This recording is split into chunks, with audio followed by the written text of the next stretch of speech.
Buenos días, buenas tardes a todo el grupo. Está, doctor. Muy bien, son las 1:55 y estamos solamente con 45 asistentes. Se supone que por lo menos deberían haber, no, ciento y pico, por lo menos para poder empezar.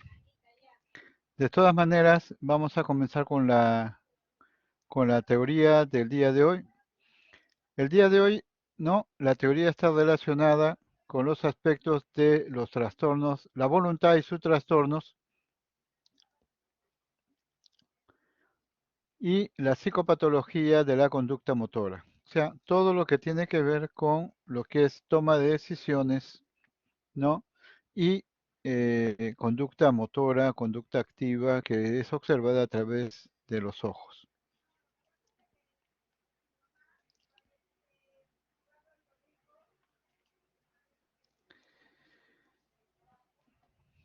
Muy bien, entonces vamos a hablar de la psicopatología de la voluntad. Y para eso primero tenemos que definir qué cosa es voluntad. En el hombre normal, la voluntad es una actividad que tiene determinadas operaciones que pueden discernirse claramente, pues se imponen a la conciencia como de calidad distinta a otra clase de fenómenos. Entonces, el hombre normal, cuando tiene que tomar decisiones, estas se deben específicamente a que uno es consciente de lo que está realizando. En el sujeto anormal, esa diferenciación ofrece dificultades, porque los trastornos de voluntad a veces se confunden con otras funciones mentales o psíquicas, como alteraciones de conciencia, de inteligencia y personalidad. ¿Qué cosa es la voluntad? La voluntad es la capacidad que tiene todo ser humano, ¿no? Y de repente algunos animales que les mueve a hacer cosas de manera intencionada. O sea, es el poder, ¿no? Tomar decisiones, ¿no? O motivaciones para hacer algo en forma intencionada. Es la facultad que permite al ser humano gobernar sus actos, decidir con libertad y optar por una conducta determinada. Entonces, el ser humano normalmente tiene esta capacidad de poder tomar decisiones, de gobernar sus propios actos y decidir con libertad, ¿no? Lo que desea hacer. Para eso, para que exista la voluntad, se necesita determinados procesos que deben estar presentes. El primer proceso es la tendencia. O sea, antes de cualquier acto voluntario, no debe presentarse una tendencia, una necesidad, un interés o una inclinación hacia algo, cuyo fin no se conoce conscientemente, pero que está dentro de la potencialidad del ser humano. Entonces, antes de todo acto voluntario, ahí debe expresarse una tendencia. Esa tendencia, ¿no? Se debe transformar en un deseo, o sea, la toma de conciencia de cuál es la meta, el objetivo o lo que nosotros queremos conseguir. El deseo es el proyecto que se desarrolla para la acción, para lo que se llama la actividad voluntaria. Pero antes de ejercer la actividad voluntaria debe haber la tendencia, que es, ¿no? La necesidad o el interés para hacer algo, y el deseo, que es la toma de conciencia de qué objetivos o metas perseguimos. Cuando se presenta este proyecto para la acción, que es el deseo, tenemos que tener la deliberación. La deliberación es el conflicto de los motivos para la acción, es decir, ¿lo voy a hacer? ¿No lo voy a hacer? ¿Y por qué lo hago o por qué no lo hago? Y frente a esta deliberación, que es el conflicto que se genera cuando uno busca hacer o no hacer algo, está la decisión. La decisión es la elección de los motivos, ¿no? Prioritarios, ¿no? Para poder tomar una conducta voluntaria. Por eso es que cuando hacemos conductas o procesos de voluntad, la decisión no solamente puede ser positiva, lo voy a hacer, sino también puede ser inhibida, no deseo hacerlo. Frente a una circunstancia, a una tendencia, hay lo que se llama el deseo, el proyecto para hacer una acción. Pero también existe el conflicto, o sea, la deliberación si lo debo hacer o no lo debo hacer. Y después de eso, la decisión, que es la libertad que tiene uno de elegir por los motivos que desee hacer algo o no hacerlo, que se transforma en lo que ya volvemos a decir es la meta del proceso de la voluntad, que es la acción. La acción es el último proceso de la voluntad que consiste en la ejecución del acto que queremos realizar. Ahora, ese acto puede ser prospectivo o inhibitorio. Clásicamente, el acto volitorio entonces se haya constituido por las siguientes etapas: la concepción del acto volitivo, la deliberación o discusión, ¿no?, de si es adecuado o no adecuado hacerlo, y la decisión, qué actitud tomamos, junto con la ejecución o el acto voluntario. Dentro de los trastornos de la voluntad, podemos hablar de los trastornos cuantitativos. Estos trastornos cuantitativos pueden ser eh, hacia un incremento, ¿no?, de las actividades de la voluntad o una disminución de esta actividad. Entonces, podemos tener en una primera fase un trastorno cuantitativo de hipervoluntad, o sea, hiperbulia, donde uno desea hacer múltiples actividades. Ahora, estas múltiples actividades pueden tener dos aspectos diferentes. Puede ser una hiperbulia, o sea, una hiperactividad de la voluntad productiva, o sea, que tenga fines productivos, o una hiperactividad, ¿no?, de la voluntad, o una hiperacciones o actos volitivos improductivos. Entonces, los trastornos de voluntad pueden ser de aumento de la voluntad para tomar decisiones o de disminución de la capacidad de tomar decisiones o de actuar. Y a eso le llamamos hipobulia. Junto con la hipobulia se pueden presentar, ¿no?, impulsos irresistibles insensatos e impulsos irresistibles sistemáticos. Estos impulsos irresistibles, ¿no?, están relacionados con la alteración de la voluntad, de tal forma que pueden presentar, ¿no?, en forma no sistematizada y en forma sistematizada. Dentro de lo que es la disminución de la voluntad o de la decisión de la voluntad, tenemos la abulia. La abulia es la ausencia total, ¿no?, de la voluntad. Y esta abulia se puede presentar en diversos trastornos psiquiátricos. Tenemos, por ejemplo, la abulia esquizofrénica, donde el paciente esquizofrénico, ¿no?, expresa una serie de alteraciones de su conducta de no querer realizar nada. Y esto lleva a lo que nosotros llamamos el deterioro, ¿no?, personal, social o laboral del paciente esquizofrénico. Una de las cosas más llamativas en el caso de la esquizofrenia es precisamente esta abulia, esta falta de motivación, esta falta de tomar decisiones, esta falta de hacer actos volitivos con voluntad de la persona. Tenemos también la abulia melancólica, que está relacionada con la afectación del estado de ánimo afectivo, donde lo que es más llamativo es precisamente, ¿no?, la incapacidad o ausencia total para motivarse a hacer algo. Por eso se le llama melancólica, porque está relacionado con la melancolía, que es un tipo de depresión mucho más profunda. Entonces hay la bulia melancólica y es la persona no realiza actividades porque no se siente motivada, no tiene deseo de hacer las cosas, no hay motivación para vivir las cosas o realizarlas. Esa es la bulia melancólica. La bulia neurasténica es una bulia que está relacionada con los procesos, ¿no?, de tipo neurótico, donde hay personas, ¿no?, que no tienen, ¿no?, deseos de ejecutar actos volitivos debido a un cuestionamiento interno de su capacidad para tomar decisiones. De tal forma que, ¿no?, estas tomas de decisiones se ven menguadas por un estado, ¿no?, de apatía, un estado de disminución de la motivación para hacer las cosas, pero que no llega al grado de la melancolía.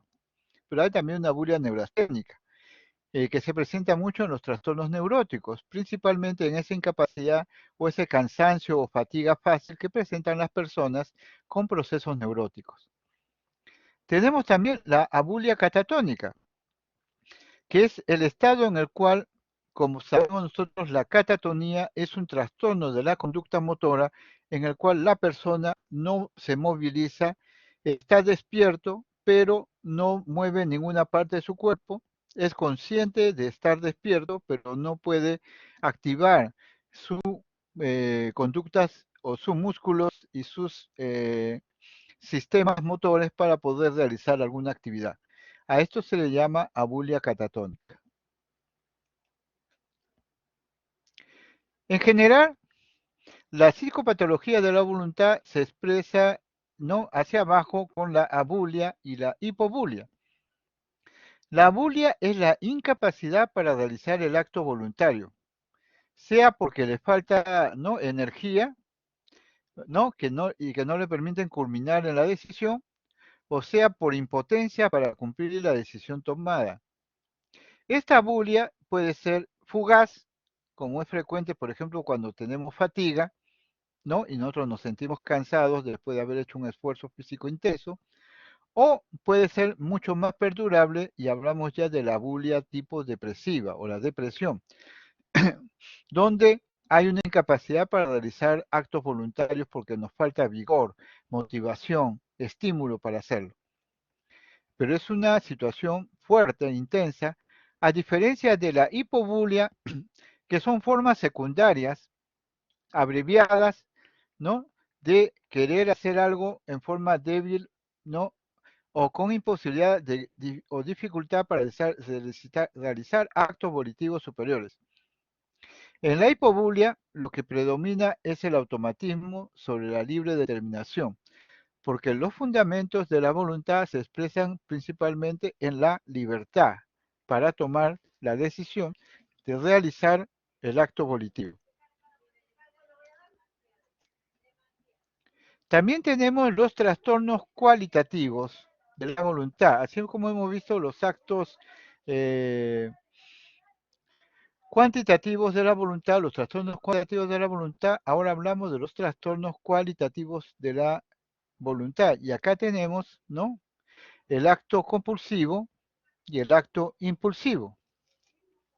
El acto compulsivo significa una realización de un acto sistematizado, ordenado, adecuado, ¿no? Que sigue un determinado patrón. Y entonces en este acto compulsivo tenemos los trastornos, ¿no? Obsesivos compulsivos, que son a raíz de los pensamientos, ¿no? Obsesivos, que se genera un esquema de funcionamiento o una acción de tipo compulsiva, que no está relacionado con la capacidad de la persona de negarse a hacerlo. Este acto compulsivo, ¿no? Se realiza a partir de las ideas obsesivas y la voluntad del paciente no logra controlar estas conductas compulsivas. Por eso habla de actos compulsivos, actos que se realizan por pensamientos obsesivos que se sistematizan en comportamientos rutinarios, compulsivos o esquemas rituales bien establecidos. Tenemos también los actos impulsivos, en los cuales la situación es que el trastorno de la voluntad se realiza en una forma espontánea, impulsiva, sin siquiera ponerse a pensar de lo que uno está haciendo o de meditar qué es lo que va, las complicaciones de este acto impulsivo. Ahí tenemos, por ejemplo, la cleptomanía, que es la tendencia de impulsivamente robar cosas, independientemente de que estas cosas sean valiosas o no, solamente el deseo de coger las cosas y llevárselas. Ese es un acto impulsivo. La piromanía, que es la tendencia a provocar fuegos en forma impulsiva, ¿no? Y sin control, y que pueden llevar a grandes incendios y a situaciones de provocación de lesiones a otras personas. Pero el acto impulsivo en sí no es la búsqueda de dañar a alguien, sino es el acto de solamente jugar con el fuego, ¿no? Prender algo. Esa es la piromanía. Y también aquí se da en algunas situaciones lo que se llama el impulso homicida, que es un acto impulsivo que se presenta en una forma brusca, sin medir las consecuencias, sin establecer, ¿no?, una toma de decisiones de libertad, una lucha de pensamientos para ver lo bueno o lo malo, sino que se da en forma espontánea y sin control.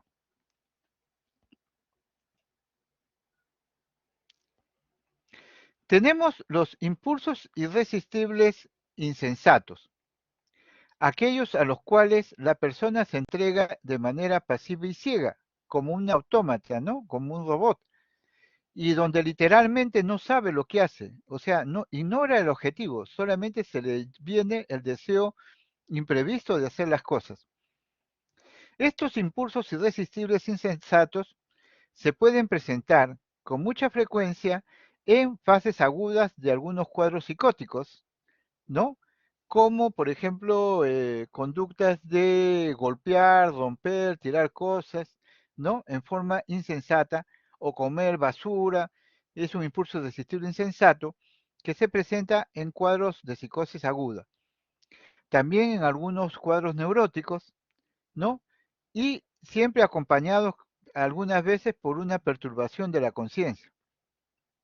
Entonces, en los cuadros neuróticos puede darse este aspecto de compromiso de la perturbación de la conciencia, pero en la esquizofrenia, no, el paciente hace este impulso irresistible con plena lucidez. Por ejemplo, caratearse, ¿no? Quitarse la ropa, desnudo, o de repente comer basura, o de repente, ¿no? Hacer sus necesidades en cualquier lugar. Ese es un impulso irresistible insensato. Hay también los impulsos irresistibles sistemáticos.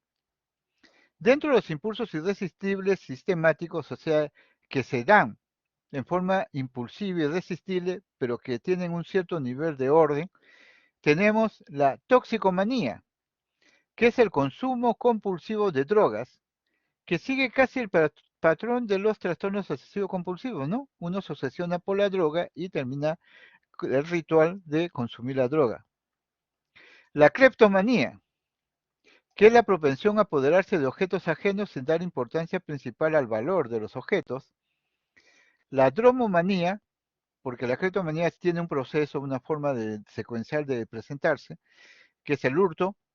La dromomanía o el automatismo ambulatorio, que es la tendencia que tienen algunas personas a caminar de un lugar y alejarse lo más que pueda de ese lugar, con lo que logra apaciguar una, un estado de tensión interna creciente.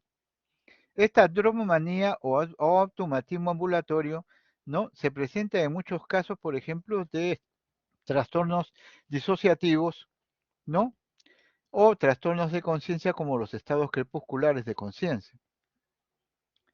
Volvemos a revisar la piromanía, que es el impulso violento a producir incendios, pero principalmente es el deseo de jugar con el fuego, ¿no?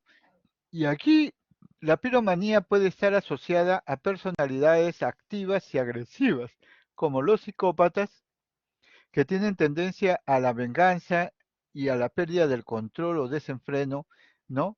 Por disfrutar de agredir, por disfrutar de hacer daño.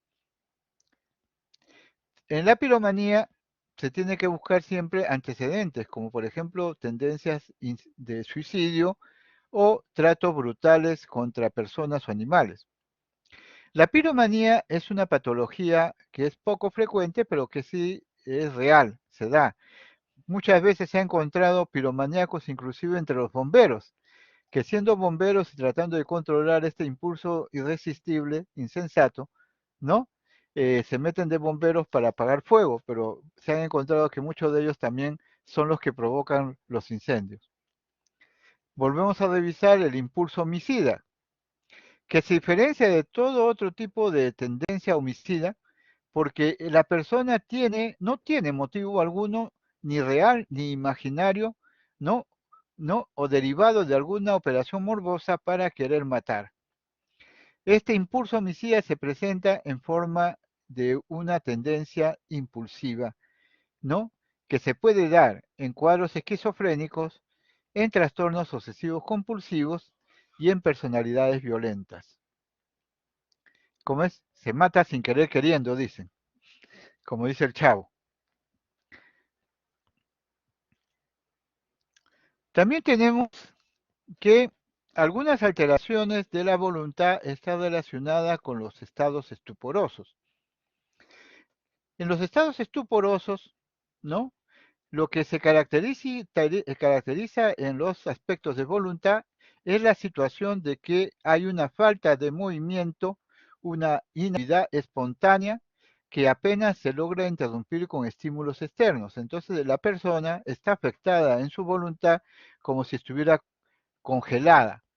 Hay una expresión facial mínima o sin expresión y la persona tampoco habla. Este estado de estupor o de congelamiento, ¿no? Que se da y que manifiesta un estado de aparentemente congelamiento de la voluntad, puede tener varios tipos de expresiones o ser de causas diversas. Puede deberse a un estado de congelamiento melancólico, donde a causa de la depresión, la vida mental del paciente se congela, se inhibe. Puede deberse a un estado maníaco, pero en la fase en la cual el estado maníaco está tan elevado que la persona que debía ser hiperactiva y estar haciendo muchas cosas, se ve congelada porque no sabe qué movimiento o acción tomar o decidir y se queda abrumada por las demandas de acción. Se puede presentar también el estupor histérico, que es un congelamiento, ¿no? Y una inactividad espontánea relacionada con pacientes con problemas de trastornos de la histeria, trastornos de comportamiento, de congelamiento, de conductas de tipo, ¿no? Disociativo, por ejemplo, o de tipo también conversivos, en estados conversivos donde se convierten en estatuas, mudas y sin expresión. También es muy frecuente el estupor catatónico, que es característico de la catatonía no pasiva o la catatonía negativa, que es el estado en el cual la persona está despierta, ¿no? Los ojos bien abiertos, pero está en un estado de inamovilidad total. El estupor estaría asociado precisamente a estados de congelamiento o estados de robotización, pero sin movimiento alguno. Tenemos también otros tipos de alteraciones de la voluntad, como los movimientos anormales o situaciones anormales repetitivas, que es el ejercicio de una voluntad, pero alterada, porque la persona ejerce una repetición anormal de determinadas conductas, ¿no? A las cuales no ejerce un control voluntario. Y acá tenemos dos elementos que son frecuentes. Por un lado, la perseveración, que es la persistencia de una acción, ya sea motora, verbal o anímica, que se realiza repetitivamente más allá del fin logrado. Por ejemplo, si yo estoy no una situación, termino de escribir y vuelvo a repetir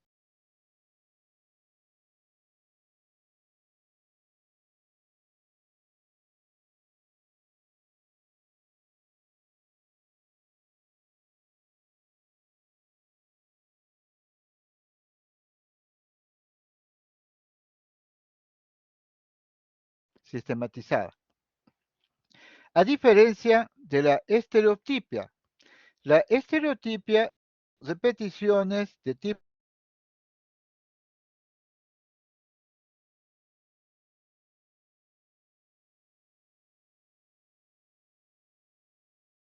Ah, doctor, disculpe, se le está yendo el audio por momentos.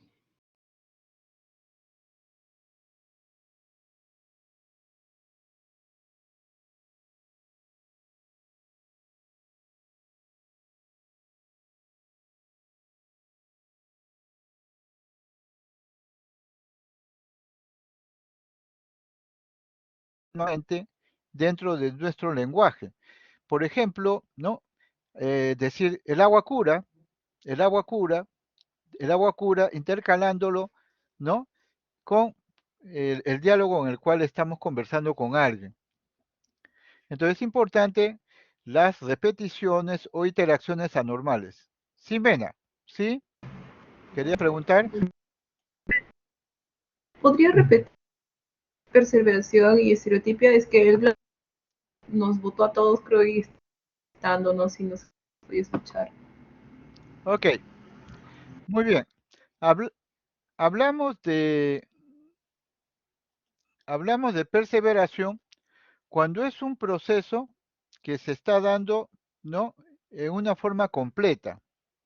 O sea, perseverar significa, ¿no? Realizar un acto dinámico, ya sea motor, verbal o puramente anímico, más allá del fin logrado. Por ejemplo, una perseveración verbal. Eh, Me gusta hablar del mar. Y entonces le hablo a la gente del mar, de los peces, de la vida marina y todo lo más, ¿no? Y qué bonito es vivir cerca de las playas y todo lo demás. Y pasa un tiempo determinado y vuelvo a hablar del mismo tema con ¿no? Repitiendo el tema del mar, repitiendo el tema de lo bonito, de lo que se goza, cuando ya se supone que ya logré expresar o transmitir una información inicial. Es como repetir un video de ya sea motor, verbal o anímico, lo presento una vez, pasa un periodo de tiempo, lo vuelvo a presentar otra vez, pasa un periodo de tiempo, lo vuelvo a presentar una vez. Es un componente dinámico, sí, ¿no? Pero aparentemente productivo, o sea que es una conducta que se ha desarrollado y que se ha logrado iniciar y terminar, pero que no se controla y empieza de nuevo a repetirse como en un video, ¿no? Que se repite constantemente por fallas en el video. Entonces el video termina de pasar y vuelve a empezar, termina de pasar y vuelve a empezar. A eso se llama perseveración. Igual con las palabras. Puedo estar hablando, por ejemplo, de determinadas circunstancias y dejar de comunicar esa información y de repente en un momento determinado lo vuelvo a tocar, o sea, un tema determinado lo vuelvo a repetir una, dos, tres, cuatro, cinco, seis. No hay freno, no hay forma de finalizar ¿cómo se llama? La acción voluntaria de comunicación. Esa es la perseveración. A diferencia de la estereotipia es un movimiento, ya sea motor, ¿no?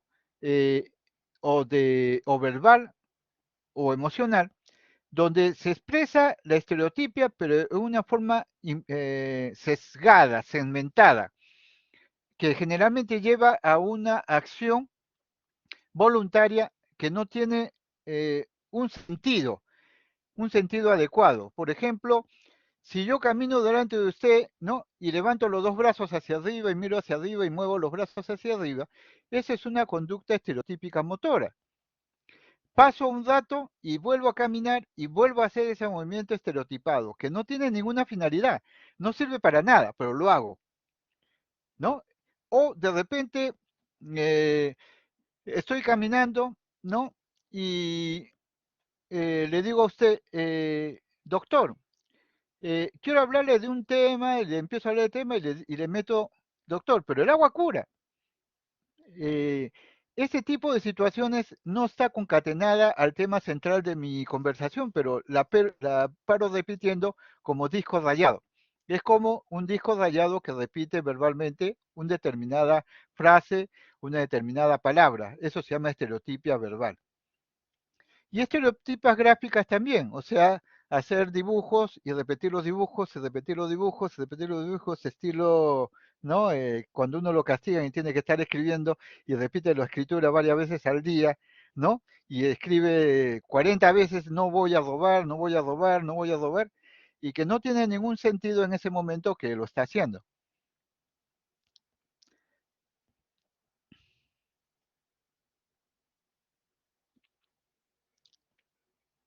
Bien, seguimos también con otro tipo de alteración de la voluntad que es el negativismo. El negativismo es la conducta de no hacer nada, pero no hacer nada en relación a alguien que nos exige hacer algo. Lo llamativo del negativismo es que es la tendencia a oponernos en forma gratuita y primaria a toda orden que nos den. Por ejemplo, a la chica le puedo decir, quítate las manos de la cabeza, y la chica se niega a quitarse las manos de la cabeza. Eso se llama oposición primaria y gratuita a una orden. Y tiene dos variedades. El negativismo pasivo, donde yo le ordeno que se quite las manos de la cabeza y la chica no lo hace, pero yo agarro sus manos, las muevo de su cabeza y la chica acepta que se los mueva sin problemas. Eso es una simple abstención de forma pasiva. Y hay también el negativismo activo, es la cual en la que uno trata de ejecutar la misma orden, quítate las manos de la cabeza, e intenta quitarle las manos de la cabeza a la chica, y la chica se opone intensamente y activamente a que usted le quite las manos de la cabeza. Eso se llama negativismo activo. Entonces, el negativismo es la oposición primaria y gratuita a toda situación que usted quiera modificar. Y puede ser pasiva, cuando uno puede lograr hacer el acto sin que la paciente se resista, o puede ser activa cuando el paciente se resiste a la acción. Normalmente el negativismo va asociado a un estado de mutismo, donde la persona no habla, no expresa ningún lenguaje. Tenemos también como alteración de la voluntad la obediencia automática. En la obediencia automática, la persona o sujeto actúa de manera pasiva e inmediata cuando usted le diga o le ordena hacer algo, aun cuando esa orden que usted le dé sea penosa para ella. Por ejemplo, usted le puede decir a la chica, desnúdate, y la chica te obedece automáticamente y se quita toda la ropa. O tú le dices a la chica, golpéate contra la pared, y la chica va inmediatamente después de la orden, se va y se golpea la cabeza contra la pared. O sea, o tírate al suelo, y se tira al suelo. O sea, es como tener, ¿no?, a alguien que nos obedece automáticamente. Es como si como la orden militar, ¿no? La orden se cumple sin dudas, ni murmuraciones, ni resistencia. Ese tipo de alteración de la conducta voluntaria se llama obediencia automática y es frecuente en los cuadros esquizofrénicos crónicos, en algunos cuadros esquizofrénicos crónicos. Tenemos también las reacciones en eco. Reacciones en eco significa, si ustedes han escuchado lo que es un eco es cuando uno está en un lugar, ¿no?, y expresa o dice unas palabras y en ese lugar hay una especie de respuesta en rebote de lo que usted dice. Eso se llama eco. Usted dice algo o hace algo y el eco lo repite. Entonces, las reacciones en eco están relacionadas con conductas motoras, con conductas de expresiones faciales y con conductas, ¿no?, de tipo lenguaje. Y entonces hablamos de reacciones en eco cuando tenemos la ecopraxia. La ecopraxia, ¿no?, es la capacidad o la alteración de la voluntad en que la persona que sufre de esto ejecuta las acciones que ve ejecutar a otro.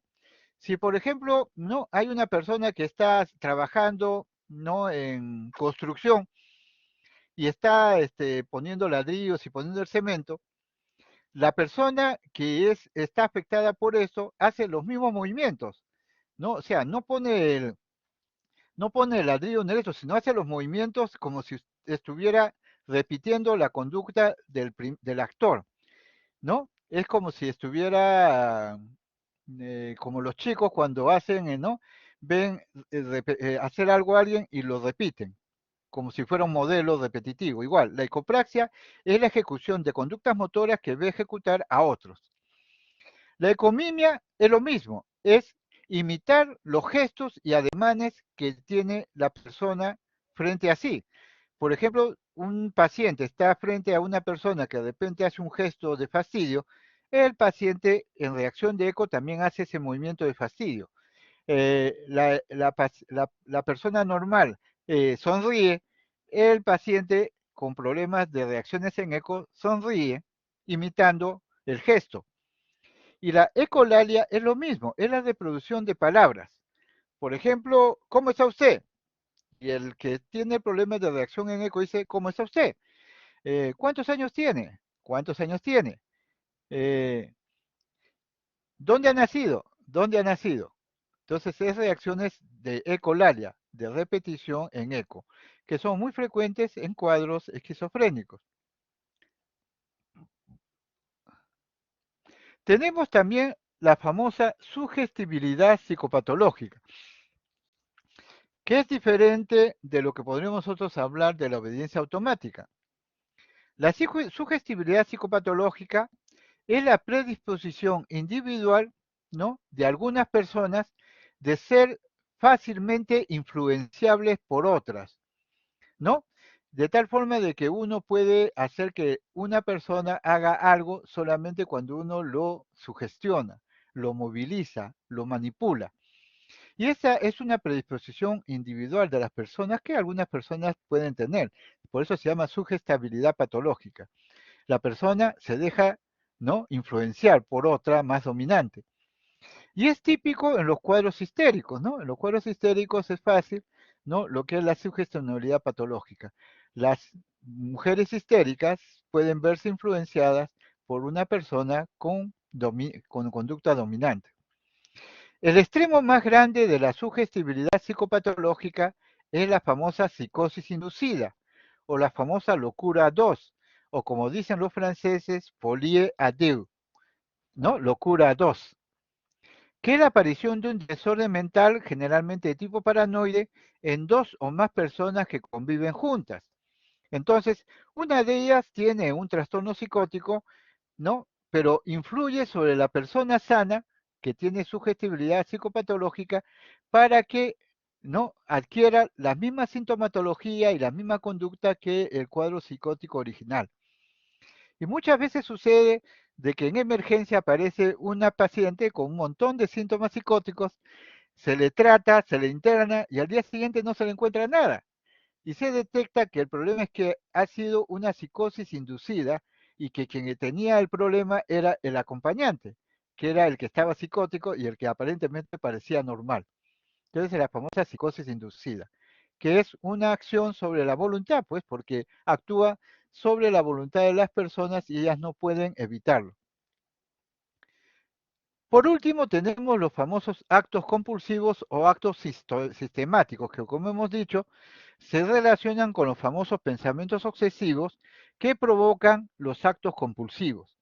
Es el problema de que la persona normalmente no puede controlar estos pensamientos se le meten a la persona en forma espontánea, no puede evitar, ¿no?, que estén presentes, que le quiten tiempo, que lo atormenten. Son generalmente ideas fuera tontas o que no tienen sentido, pero que afectan el tiempo del individuo y de alguna forma le provocan la tendencia a hacer actos compulsivos que violan su voluntad porque los hace por el impulso y la ansiedad de calmar sus pensamientos. Los actos o rituales compulsivos pueden ser estereotipados, ¿no? Porque se repiten una y otra vez. Por ejemplo, si uno tiene ideas de contaminación, ¿no? Se va y se lava las manos 1, 2, 3, 4, 5, 10, 15, 20, 1 hora, 2 horas, 3 horas. Son conductas estereotipadas, ¿no?, repetitivas. Se acompaña de ansiedad, ¿no? Porque el acto compulsivo lo que busca es bajar esa ansiedad que generan los pensamientos obsesivos. Y es reconocido ¿por qué se habla de conducta estereotipada? Porque es una conducta que no tiene sentido. Se está haciendo, pero no tiene una finalidad porque lavarse las manos una vez basta, pero hacerlo múltiples veces es una conducta estereotipada. Es reconocido por el enfermo como carente de sentido y propio de su pensamiento que lo ve afectado. Entonces, estos serían las alteraciones de los trastornos de la voluntad, ¿no?, en forma generalizada. Vamos a pasar a ver ahora los trastornos que tienen que ver específicamente con las conductas motoras, Porque en las alteraciones de voluntad, como ustedes habrán dado cuenta, pueden ser alteraciones cognitivas, pueden ser alteraciones afectivas, pueden ser alteraciones verbales de lenguaje y pueden ser alteraciones de tipo motor. Pero ahora vamos específicamente a hablar de los aspectos motores, de lo que es la conducta motora, de la cual nosotros tenemos que tener un buen nivel de observación como médicos y tener siempre la capacidad de observar lo que sucede alrededor nuestro. Y entonces tenemos que aprender a reconocer cuáles son las alteraciones en la conducta motora, así como hay alteraciones en la conducta afectiva, en la conciencia, en la memoria, en el pensamiento, en la percepción. También hablamos de alteraciones de la conducta motora. Y para hablar de la conducta motora, primero tenemos que hablar de qué cosa es la psicomotricidad. La psicomotricidad es la capacidad que tiene el hombre de actuar, ¿no? De hacer conductas, ¿no? Psicomotrices en interacción con experiencias afectivas y cognitivas.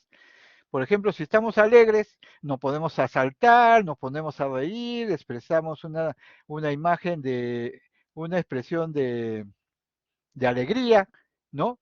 Y eso se expresa psicomotrizmente a través de nuestra conducta motora. La conducta motora expresa nuestro estado afectivo.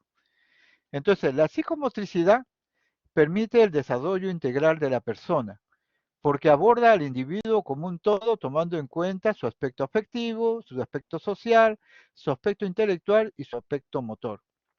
La psicomotricidad es una disciplina sobre la cual se basa todo el aprendizaje y su objetivo es ayudar a expresar las emociones a través del cuerpo, favoreciendo el desarrollo de la persona.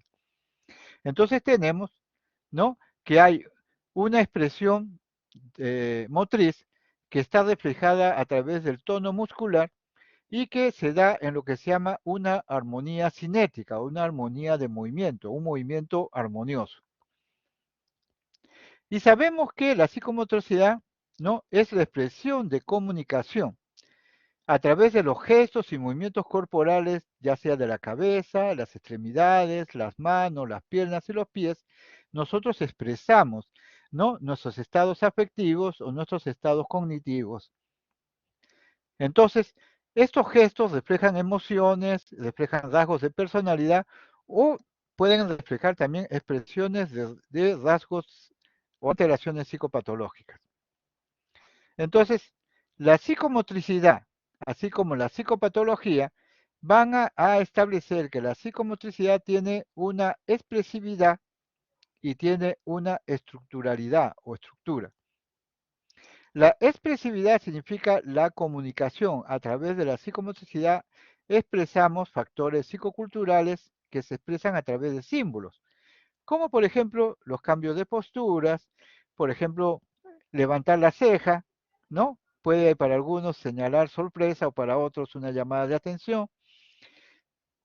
Tiene una expresión de estructuralidad, ¿por qué? Porque hay factores de índole neurofisiológicos que se expresan a través de signos, ¿no?, que pueden ser las situaciones de rigideces en brazos y piernas, que pueden estar expresando alteraciones estructurales de la psicomotricidad.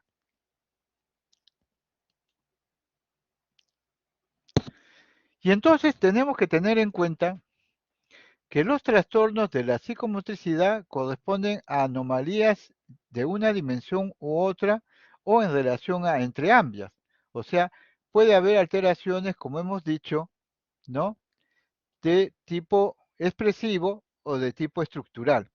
Y entonces estas expresiones, ¿no?, desde el punto de vista de la psicomotricidad pueden presentar anomalías, ¿no?, que pueden darse en un área que es la expresión o en otra área que es la estructura motora o en ambas.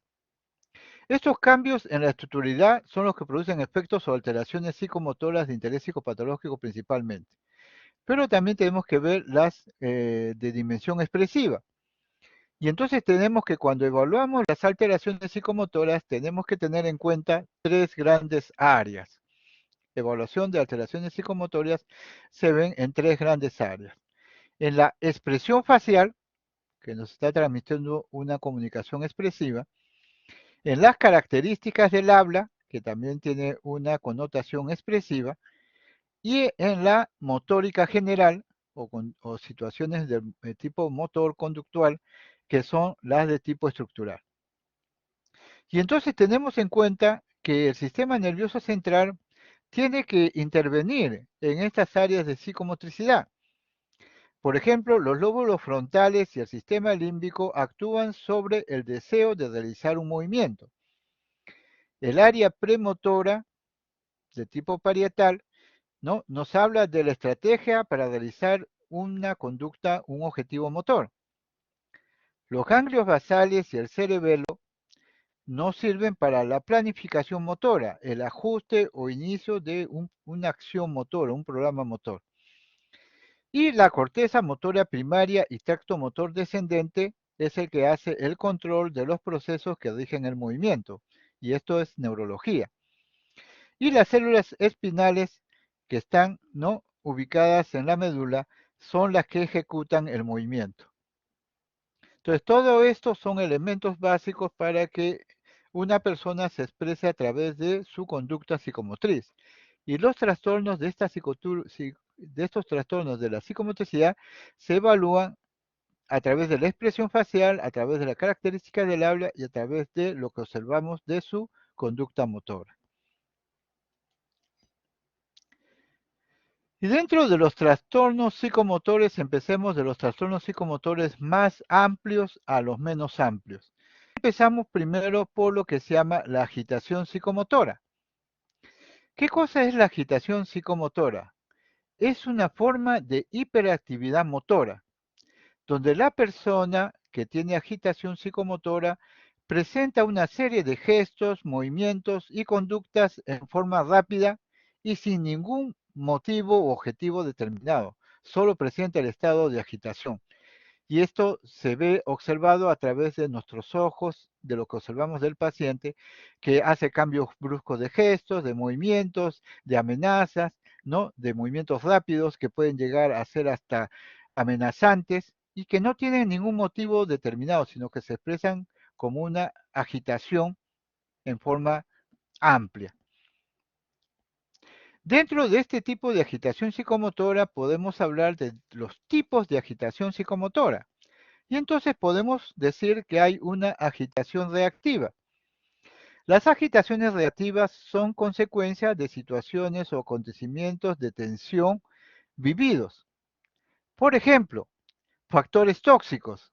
Por ejemplo, si yo me tomo, ¿no?, 3 o 4 cañazos y puedo cruzarme con el cañazo y me vuelvo y me agito y tengo una agitación reactiva tóxica, o el uso de un fármaco de repente provoca una reacción alérgica al fármaco o un efecto secundario intenso del fármaco y puede presentar una conducta de agitación reactiva donde vemos al paciente en agitación psicomotora y no sabemos qué ha pasado, pero sacamos la conclusión que es reactiva por la provocación de un factor o producto, ¿no?, ya sea un fármaco, una droga. Hay también las agitaciones que se presentan en los trastornos orgánicos cerebrales. Estas agitaciones orgánicos cerebrales se van a dar por alteraciones médicas, somáticas o psíquicas que favorecen la presentación de angustia y excitación en la persona. Estos estados provocados por lesiones funcionales o estructurales del cerebro se podrían ver, por ejemplo, en los accidentes cerebrovasculares, donde la persona que sufre un accidente cerebrovascular empieza a presentar una conducta desorganizada, agresiva, violenta, asociada a la aparición de angustia y excitación por el accidente cerebrovascular. También se puede dar en los cuadros epilépticos, ¿no?, donde el componente del compromiso de la conciencia secundaria puede llevar al paciente a, ¿no?, conductas de agitación o trastornos orgánicos cerebrales con alteraciones de conciencia. Por último, tenemos las agitaciones psicóticas, que están asociadas a la alteración del pensamiento o la percepción, ¿no?, de determinadas entidades o psicosis. Y entonces ya se habla de agitación psicomotora psicótica. Aquí tenemos, por ejemplo, el cuadro esquizofrénico, que es uno de los cuadros más frecuentemente que entran por emergencia en agitación psicomotriz por la angustia o en situaciones que provoca violencia. Y los cuadros maníacos depresivos cuando vienen, ¿no?, en estados eufóricos intensos, irritables, agresivos, intrusivos, violentos y sin querer o no desean ningún tipo de control. Entonces, hablamos que un primer trastorno psicomotor es la agitación psicomotora. Un segundo alteración de la conducta psicomotora, que ya lo hemos visto también, ¿no?, en los trastornos de la voluntad, es el estupor. El estupor, ¿no?, es una situación en la cual la persona presenta una inhibición o retardo psicomotor. El paciente se le describe como indiferente, distante o ajeno al medio que lo rodea. Está en un estado de congelamiento. En ese estado de congelamiento la persona está como congelada, como rígida, como una estatua. Ese es el famoso estupor, lo característico de un estado de estupor. Pero hay diversos tipos de estupor. Hay el estupor reactivo, el estupor depresivo, el estupor catatónico y el estupor neurológico. En el estupor reactivo es aquel que se presenta un estado de parálisis, igual que sucede cuando uno coge un conejo asustado, lo asusta y el conejo se queda paralizado. Es una reacción a la ansiedad, por ejemplo, donde uno en vez de reaccionar se queda congelada y no responde a, al motivo que está causando o a la causa que está provocando esa ansiedad. Entonces, es una reacción a un shock grave o a un pánico o a un terror, el famoso estupor reactivo. Se manifiesta como una respuesta de paralización frente al medio ante situaciones catastróficas. Por ejemplo, un terremoto y la persona le da, ¿no?, su chiquitico y se queda congelado, no se mueve. Como en el Chavo del Ocho, ¿no?, que se queda congelado. El estupor depresivo es un estupor que se da en depresiones principalmente psicóticas. El individuo se siente perplejo, abrumado, con angustia, con culpa e incapacidad para tomar decisiones y entonces está congelado desde el punto de vista depresivo. El estupor catatónico, que es frecuente en los cuadros de esquizofrenia catatónica, ¿no? La respuesta en el estupor catatónico es que el paciente se pone rígido y se encoge, ya sea por terror, angustia o perplejidad. El estupor catatónico nace de la sensación de una amenaza grave hacia la persona que va a sufrir este cuadro. Y entonces esa persona, al sentir esto y el miedo que siente es tan intenso, logra en algún momento convertirse en una estatua que parece un muñeco de jeve, que uno lo levanta, de cera, uno lo levanta, lo mueve, lo pone en posiciones diversas, el paciente está con los ojos despiertos, pero está congelado y dura mucho más que el estupor reactivo y el estupor depresivo. Tenemos también los estupores neurológicos, que son provocadas por lesiones en el sistema nervioso central, las encefalitis, las epilepsias, las intoxicaciones por sustancias tóxicas, pueden provocar una disminución de las respuestas verbales y motoras de la persona a los estímulos que se le haga. Y entonces hablamos de un estupor por afectación del sistema neurológico.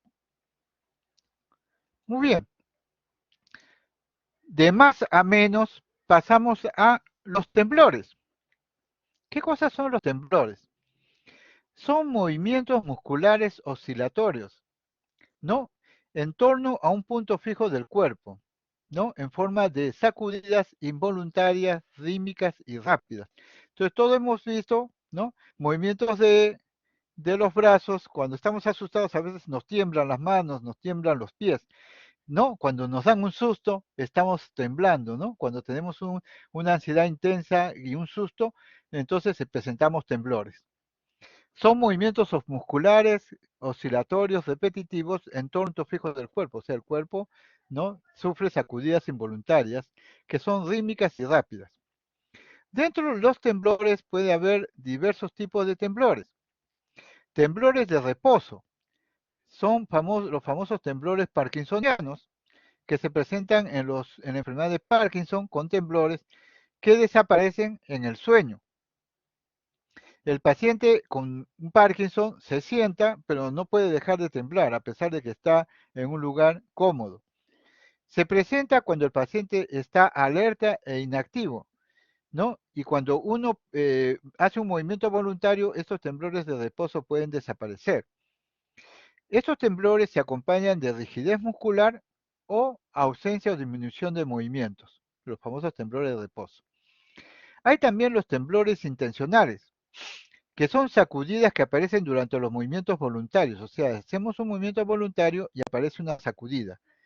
Su origen probablemente se halle a nivel del cerebelo, porque el cerebelo es el que estructura la coordinación, ¿no?, de los estímulos de los músculos agonistas y antagonistas del cuerpo. Y entonces estos temblores intencionales se aparecen cuando hay un movimiento voluntario. Yo muevo el brazo y empieza a temblar mi brazo, solo al momento de que hago el movimiento voluntario. Y eso se puede dar en crisis de ansiedad, en esclerosis múltiple, como por ejemplo parálisis de los miembros inferiores. Tenemos también los temblores posturales, o sea, son temblores que tienen que ver con la postura de la persona.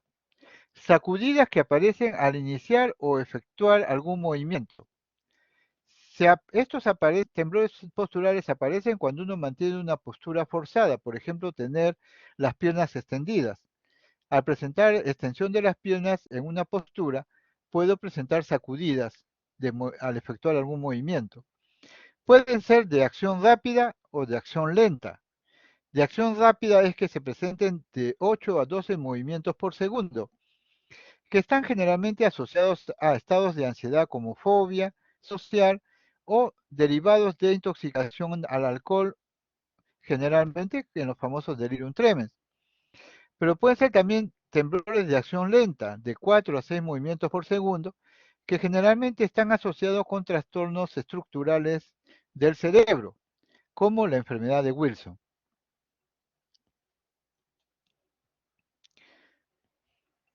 Podemos también tener, ¿no?, movimientos musculares en forma de contracciones y tenemos las convulsiones.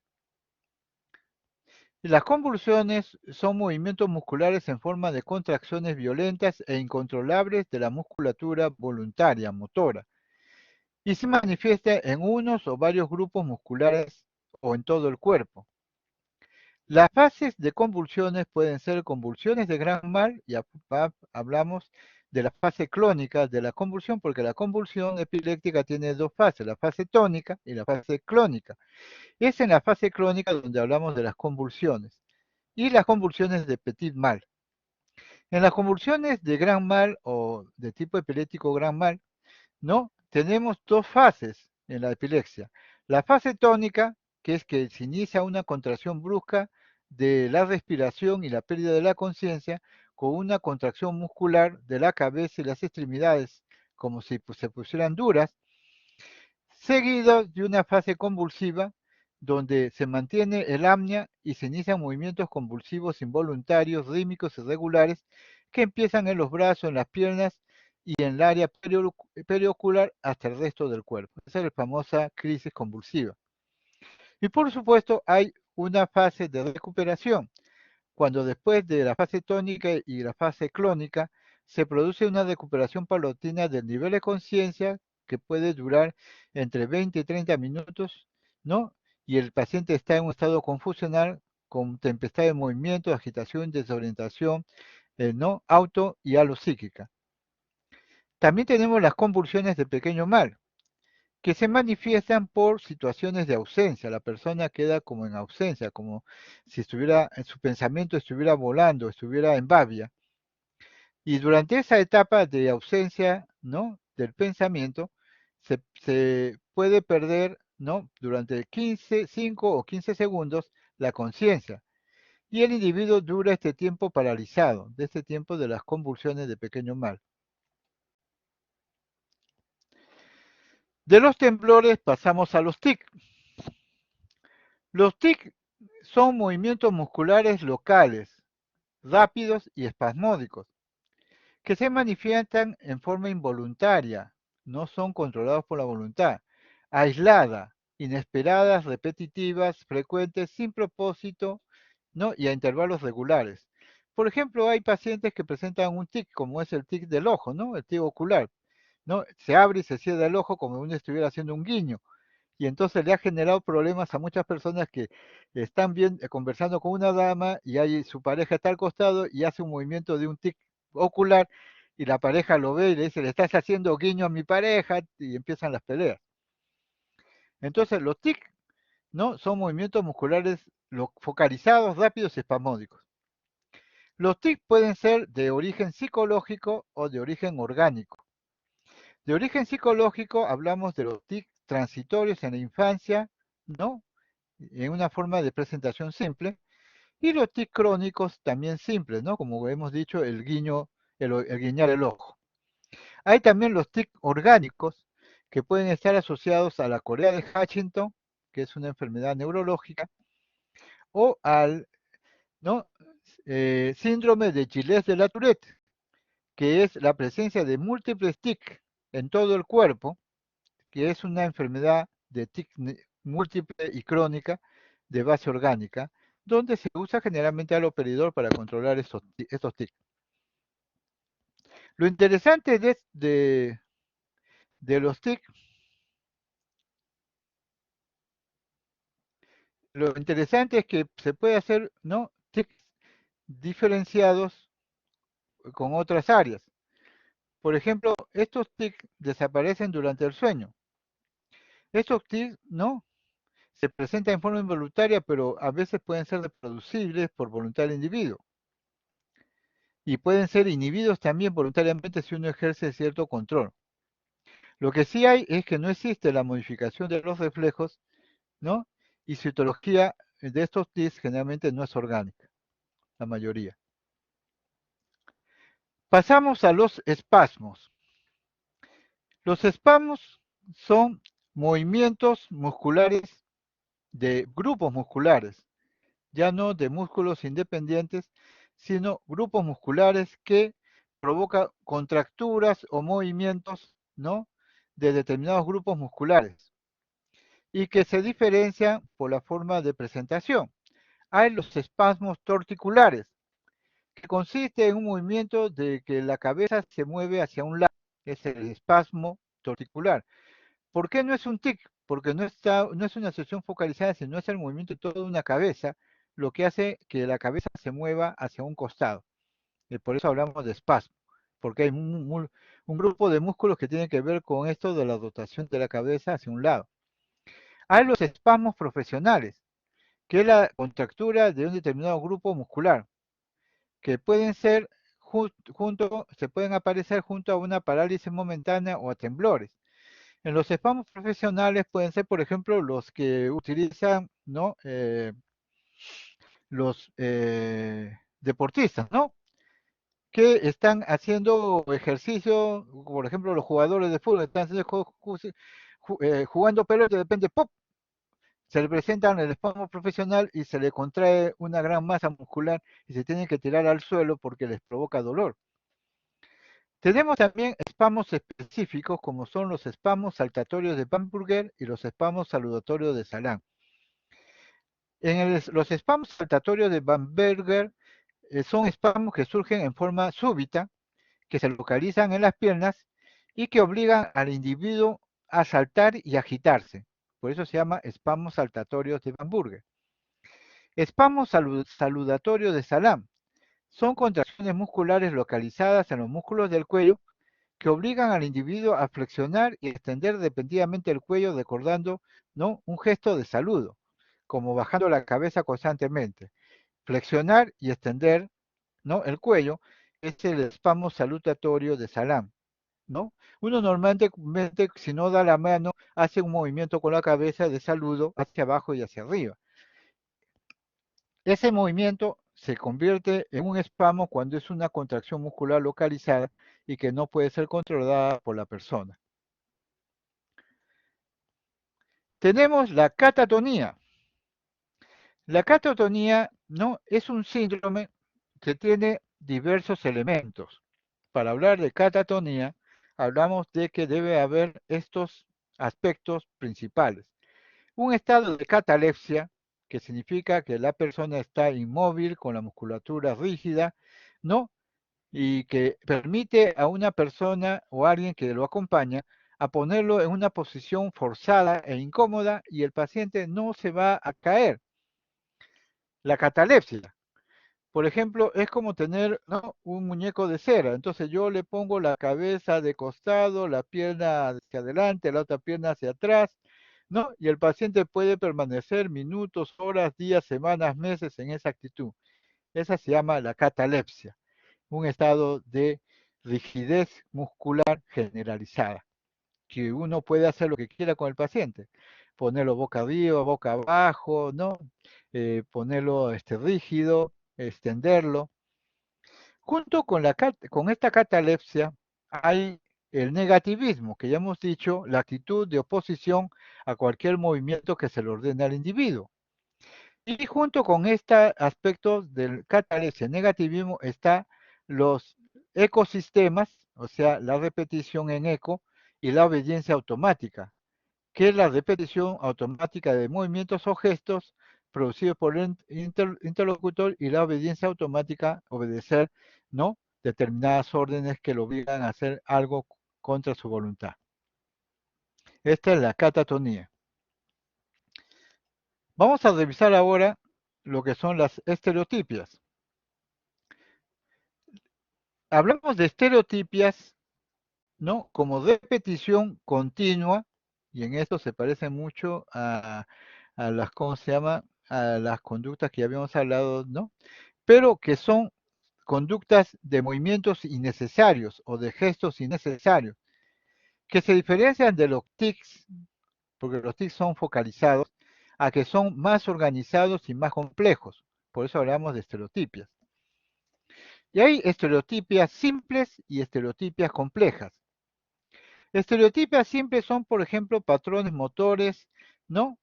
¿No? Debido a alteraciones estructurales. Por ejemplo, un movimiento de un brazo hacia adelante y hacia atrás, ¿no? Es un movimiento estereotípico simple.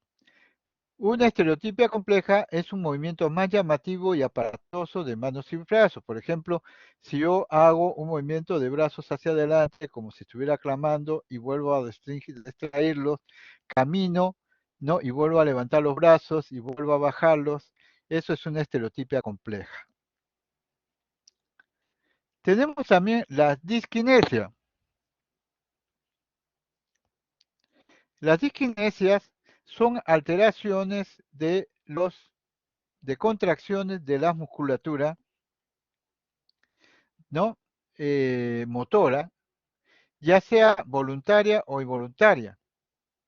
Por ejemplo, en la disquinesia aguda, lo que se da son contracciones de los músculos del área de las extremidades superiores, cuello y espalda, la disquinesia aguda, que es provocada por efecto de medicamentos antipsicóticos, por ejemplo, que puede dar una disquinesia de la musculatura, de grandes masas de la musculatura que lo ponen al paciente como si estuviera con un cuadro de tétanos o un cuadro de torsión del cuello y de los brazos y de las piernas. Y una disquinesia tardía. La disquinesia tardía está relacionada con también procesos de medicación, principalmente antipsicóticos, que intoxican el sistema nervioso central y que provocan movimientos involuntarios y raros en la lengua, la boca y la cara. ¿Qué movimientos involuntarios pueden presentar si esto se da dentro de los 6 meses de tratamiento? La disquinesia tardía hay que suspender la medicación porque le puede provocar un daño neurológico al paciente. Podemos presentar, por ejemplo, la famosa lengua de serpiente. Todos habrán visto que las serpientes, ¿no?, sacan su lengua para orientarse, para ver la temperatura del ambiente y para ver los obstáculos que se le presentan. Esa sacada de lengua se llama lengua de serpiente. De la misma forma, ¿no?, puede suceder en los disquinesia tardía que las personas empiezan a sacar la lengua hacia abajo continuamente. Entonces la persona observa al paciente que saca la lengua continuamente, saca y saca la lengua en forma repetitiva. puede también ver alteraciones en la boca, por ejemplo, el famoso hocico de conejo, que es el hecho de que ustedes han visto el hocico de los conejos. Cuando usted ve el hocico de los conejos, notan de que ellos protruyen o llevan hacia adelante sus labios haciendo una forma de tubo con su boquita, una forma de tubo. Igual, en problemas de diginesia tardía en seres humanos hay la famosa hocico de conejo, ¿no? Que presenta su forma en un tubo. También puede haber movimientos involuntarios de la cara, de los movimientos de los músculos de la cara, con movimientos grasosos o asimétricos, también son expresión de disquinesia. Tenemos también lo que ya hemos tocado anteriormente, las famosas apraxias y los manerismos. ¿Qué cosas son las apraxias? Son dificultad para llevar a cabo actividades, ¿no? Que en una secuencia y coordinación adecuada de una serie de movimientos, ¿no? O sea, dificultad para realizar actividades que requieren cierto nivel de complejidad psicomotora. Por ejemplo, ¿no? Ir, ¿no? A levantar un peso, levantarlo, llevarlo y dejarlo. Esa es una dificultad, se llama apraxia, cuando no puede hacer esos movimientos secuenciales en un orden determinado y ordenado, porque ya es un nivel de complejidad psicomotora, todo un proceso motor. A diferencia del manierismo. El manierismo, que se parece mucho a la estereotipia, pero en forma mínima, es un movimiento parásito que se presenta continuamente en algunas personas y que afectan principalmente la expresión de la cara, los gestos y la mímica, ¿no? Son movimientos parásitos que aumentan la expresividad de los gestos y la mímica. Por ejemplo, un gesto puede ser que usted, ¿no? Con la mano se pase la mano sobre la cabeza, ¿no? Normalmente hay mucha gente que le gusta, ¿no? Pasarse, cuando está preocupado, se pasa la mano sobre la cabeza y eso puede ser un manerismo. Otro manerismo, ¿no? Puede ser tocarse la nariz, ¿no? Un movimiento que no tiene ninguna situación, pero la persona se está tocando la nariz o tocando el mentón como una forma de reflexionar, ¿no? Cuando uno reflexiona, se jala la barbilla o se jala la nariz o se jala la oreja, ¿no? Eso que normalmente lo hacemos nosotros en situaciones de reflexión, se convierten en manierismo cuando son movimientos parásitos que aumentan la expresividad de los gestos y la mímica en la persona. Se habla entonces de manierismo. Tenemos también lo que es la ecopraxia, que ya lo hemos visto anteriormente, que es la imitación de movimientos y gestos de la persona en eco. Repiten lo que uno va observando, el paciente repite los actos de la persona que está observando. La acaticia, que es una conducta motora de inquietud, ¿no? Una sensación interna de ansiedad que se manifiesta a través del constante movimiento de la persona. La acaticia es una situación en la cual el paciente se para, se sienta, se vuelve a parar, camina, vuelve a sentarse, vuelve a pararse. No está tranquilo en ningún lugar, no se siente cómodo en ningún lugar y eso se llama acaticia. Y generalmente está asociado a reacciones secundarias por efectos de medicamentos. Ese es un factor o un primer síntoma, ¿no? De tipo extrapiramidal.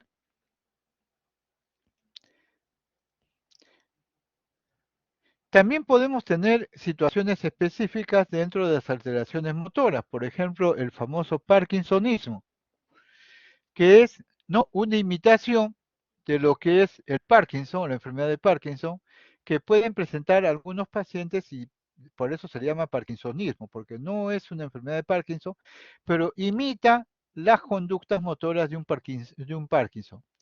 Se caracteriza por bradicinesia, o sea, lentitud motora, temblor en el reposo, rigidez muscular e inestabilidad postural. Así como en el Parkinson, el paciente empieza a caminar a pasos cortitos y ya no puede detenerse, sino se va hasta que choca contra la pared y muestra una cara congelada, inexpresiva, y una rigidez muscular facial. Así, el Parkinsonismo puede tener esas características. Y se está hablando de que esto puede ser causado por una gran variedad de enfermedades, pero también enfermedades degenerativas. El mutismo. El mutismo es cuando el paciente se mantiene callado y no emite sonidos. Sin embargo, uno nota que está despierto, consciente y entiende las órdenes. Puede obedecer órdenes, pero está mutista. El mutismo puede ser de dos tipos, asinético o electivo. Asinético está asociado a un estado de inamovilidad. La persona se mantiene alerta, ¿no? Y uno lo observa a través del movimiento de los ojos, ¿no? El paciente puede mover sus ojos, pero está mutista, o sea, está congelado y dentro del congelamiento del motor está asinético, o sea, no puede hablar. A diferencia del mutismo electivo. En el mutismo electivo son las personas, ¿no?, que se rehúsan a hablar en determinadas situaciones sociales. Puede ser mutismo selectivo frente a una timidez, una fobia social, ¿no? O una situación en la cual la persona no quiere comunicarse con la otra. Tenemos también la distonía. La distonía es una contracción tónica involuntaria de un grupo muscular que provoca una postura anormal sostenida. Aparece en forma brusca, ¿no? Ahora, su inicio del aumento de la dosis. Hay distonía con contracciones musculares como tortícolis, distonía lingual, mandíbula y crisis oculogiras. Hay la corea. La corea es un movimiento hipercinético de una velocidad intermedia entre la atetosis y la mioclonía. Consiste en sacudidas de una extremidad que aparecen incorporadas en movimientos intencionados. O sea, está haciendo usted un movimiento de mano o brazo y se le sacude. Eso se llama corea. Mientras que la atetosis son movimientos lentos, retorcidos, reptantes y sinuosos de las extremidades, generalmente asociadas con lesiones cerebrales perinatales, pero que la atetosis semeja a ese movimiento que hacen, ¿no?, los nativos de Hawái en el famoso baile hawaiano, ¿no? La atetosis es como esos movimientos, ¿no?, ondulantes que realizan los bailarines de Hawái.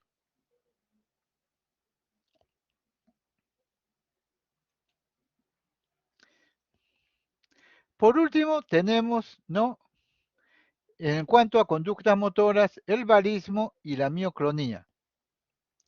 El balismo está relacionado con daños en el núcleo subtalámico y son la presencia de movimientos violentos de gran amplitud unilateral, o sea, de una extremidad solamente que parece dispararse desde la pelvis o el hombro hacia adelante o hacia los costados. Ese es el balismo. Mientras que la mioclonía son breves contracciones de los músculos que son rítmicos o arrítmicos, pero de intensidad suficiente para mover una extremidad. En algunos casos las mioclonías pueden ser hereditarias o pueden presentarse en alteraciones del sueño, por ejemplo, cuando hay el movimiento, ¿no?, de las personas que saltan cuando están durmiendo, ¿no?, y hacen movimientos bruscos de los pies, ¿no?, y alteran a la pareja que está al costado. Pero también pueden ser inducidas por fármacos. Estos son en cuanto a las alteraciones motoras. Vamos a hablar ahora de las alteraciones de la mímica o del rostro. Habíamos hablado de que también los trastornos psicomotores también tienen que ver con lo que es la expresión o la comunicación, ¿no? Y el lenguaje mímico es una comunicación no verbal. Y podemos tener, ¿no?, alteraciones como las ermimias, las hipomimias y las dismimias. En las ermimias lo que vamos a ver es un aumento generalizado de movimientos musculares faciales y la mirada no se fija sino que se halla distraída o al acecho. Hay hipermimias generalizadas y hipermimias polarizadas que expresan un estado afectivo monotemático, como por ejemplo la máscara de tristeza. Entonces, la expresión facial, ¿no?, los gestos hacia abajo de la boca, ¿no?, los ojos hacia abajo, ¿no?, el fruncimiento de la frente, son hipermimias polarizadas. ¿Qué son las hipomimias? Las hipomimias, ¿no?, es la disminución o escasez de movimientos de la cara hasta la inmovilidad completa. Y las dismimias son alteraciones que no tienen que ver con intensidad mayor o menor, sino que presentan una discordancia mímica, una discordancia entre la expresión verbal y la expresión facial. Por ejemplo, usted dice que está contento y presenta una cara de tristeza, o usted dice que está ¿no? Triste y su cara refleja la de un payaso alegre. Y tenemos las mimias reflejas o ficticias, que son aquellas que se presentan en forma de guiños o movimientos de la boca del observador en forma de espejo. Entonces, mimias reflejas o ficticias. Reflejas porque reflejan al observador en sus movimientos mímicos, o ficticias porque presentan, ¿no?, en una forma espontánea como guiños o movimientos de la boca de la persona. Y por último tenemos la bibliografía en la cual se basa esta exposición, Vallejo y Belloc, ¿no?, que nos ha servido para realizar esta exposición. Muy bien. Desde el punto de vista de la exposición que hemos realizado, preguntas del auditorio que desean aclarar, algo que desean saber, algo que les llame la atención, por favor. ¿Alguna duda con respecto al tema que hemos tocado? Hemos tocado los trastornos de la voluntad en forma general y los trastornos de la conducta psicomotora en forma particular. Es importante que ustedes aprendan a definir, ¿no?, o conocer estos conceptos, cada uno de ellos, para que cuando ustedes observen a su paciente puedan definir qué tipo de alteración motora está presentando. Y eso les ayuda a orientar, ¿no?, los aspectos del diagnóstico, ¿no?, psicopatológico. Preguntas, por favor, que alguien desea hacer.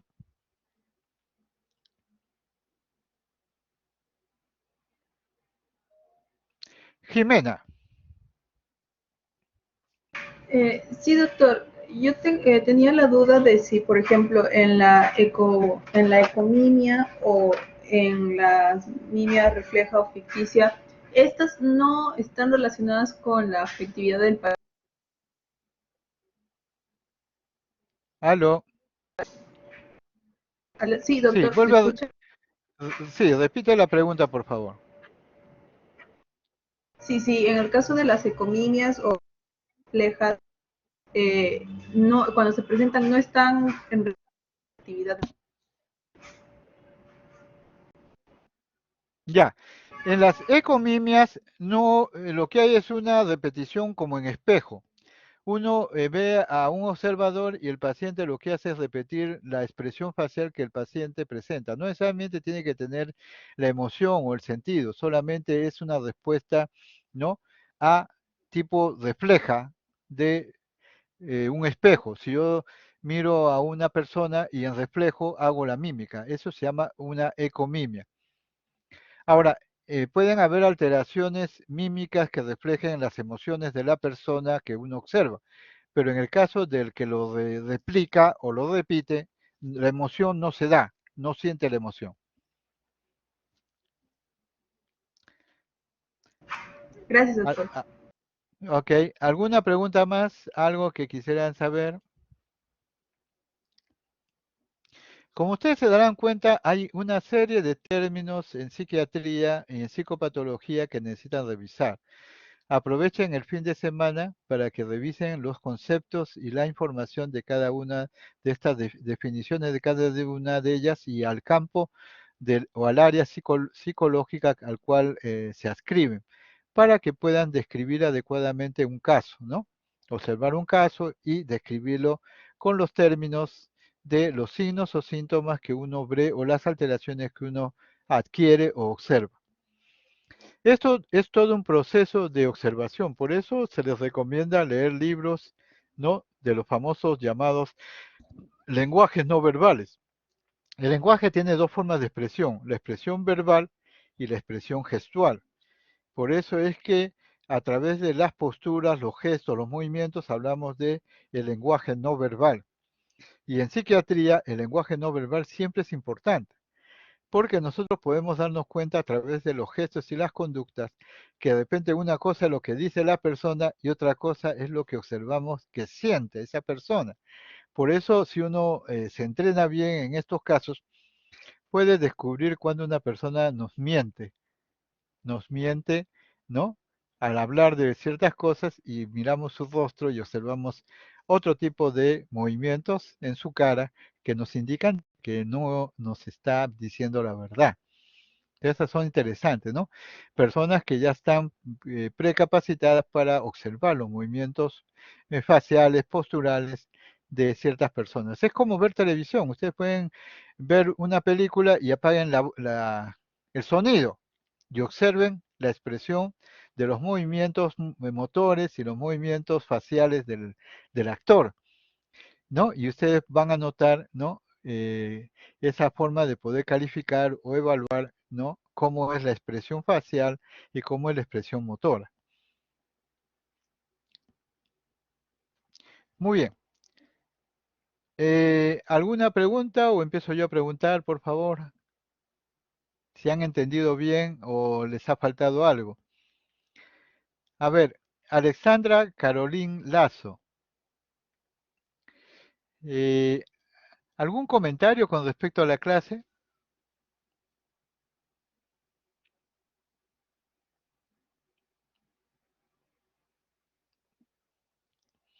Alexandra Caroline Lazo, ¿me escuchas? Uno de los problemas que tenemos muchas veces es que algunos colegas están en congelamiento. A ver, Ángela Rosalinda Vázquez.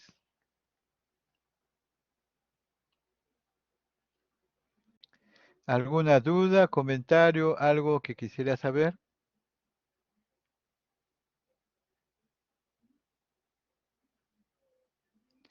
¿Tampoco está Ángela? Ángela Rosalinda Vázquez Condo se encuentra. A ver, Jean-Pierre Richard Miguel. ¿Estás presente, Jean-Pierre? Sí, doctor, buenas tardes. Muy bien. Eres uno de los pocos que está presente y vivo. Cuéntame, ¿algún comentario, alguna duda con respecto al tema? Bueno, sí, doctor, me pareció interesante justo lo que acaba de mencionar. Que, o sea, muchas veces nosotros tal vez tratemos de recopilar la información en una entrevista, ¿no? Con las declaraciones del paciente.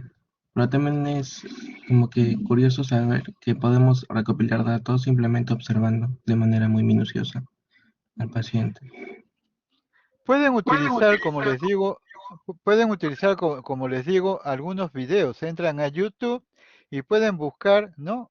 Expresiones faciales o conductas faciales o problemas motores y también pueden allí ver imágenes grabadas de determinados elementos, como por ejemplo las estereotipias, las convulsiones, ¿no? Es fácil poder tocar cada uno de los puntos de la conducta motora y buscarlo en los videos de YouTube. Usted pone el tema, por ejemplo, mioclonías, y rápidamente le van a dar videos, ¿no? Con imágenes de personas con estas alteraciones mioclónicas, para que refuercen mucho más su observación. Porque lo que hacemos en una exposición teórica son aspectos de la teoría, pero lo que más entra en el disco duro de ustedes es la observación de estas alteraciones. Entonces, si ustedes entran a YouTube y dentro de YouTube buscan, ¿no? Buscan la temática, eh, cada alteración motora una por una, les van a aparecer, ¿no? Videos que les van a ayudar mucho a aclarar, incluso a reforzar su capacidad de poder reconocer más rápidamente el síntoma.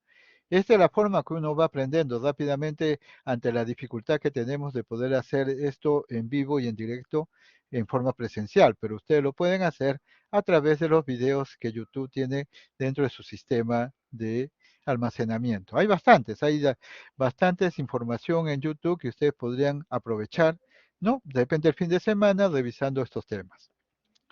Ok, No habiendo preguntas, parece que todos están con mutismo y están también con negativismo, negativismo activo. Vamos a dar por terminada la clase. Entonces les agradezco mucho la paciencia que han tenido para escuchar la clase y les pido por favor que revisen el tema porque en psiquiatría es la parte más bonita, donde uno trata de interpretar la conducta de las personas. ¿Cómo quieres conocer a una persona? Aprende a reconocer sus conductas, sus formas de reaccionar, su forma de expresarse, y eso va a ayudar a mejorar también tu capacidad profesional en la atención a los pacientes. Ok, cuídense todos y que tengan un buen fin de semana. Vayan a hacer su, ¿cómo se llama? Su Corpus Christi, su caminata por Semana Santa, a ver, ¿no? Para que puedan reflexionar mucho. Hasta luego. Gracias, doctor. Hasta luego. Gracias, doctor. Gracias, doctor.